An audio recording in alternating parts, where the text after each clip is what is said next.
बरेली में विवाहिता की बेरहमी से हत्या। गला रेतकर बेड के नीचे छिपाया शव। पति और देवर पर लगे ये संगीन आरोप। बरेली में विवाहिता की हत्या का सनसनीखेज मामला प्रकाश में आया है, जब प्रेम विवाह के 1 साल बाद ही घर में विवाहिता की हंसिया से गला रेतकर हत्या कर दी गई। हत्या के बाद घर के बाहर ताला लगाकर घटना को लूट दिखाने की कोशिश की गई।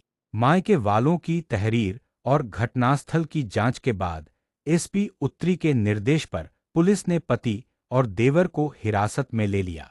दोनों से पूछताछ की जा रही है।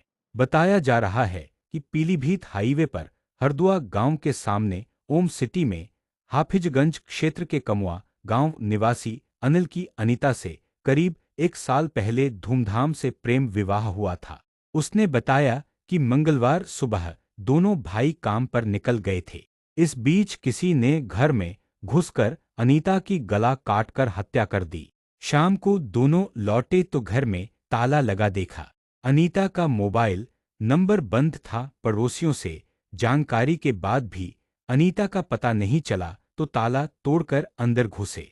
बेड के पास अनीता का शव पड़ा देखा। पुलिस पूछताछ में अनीता के भाई चंद्रपाल ने बताया कि ससुराल वाले उसको दहेज के लिए प्रताड़ित करते थे। चंद्रपाल की तहरीर पर बहनोई अनिल, देवर सचिन और सास ससुर समेत 5 लोगों पर दहेज के लिए हत्या का आरोप लगाकर तहरीर दे दी है। एसपी ग्रामीण के निर्देश पर थाना पुलिस ने रिपोर्ट दर्ज कर पति और देवर को हिरासत में ले लिया। इनमें पति की भूमिका ज्यादा संदिग्ध मानी जा रही है। एसपी ने बताया कि जल्द ही सच सामने आ जाएगा।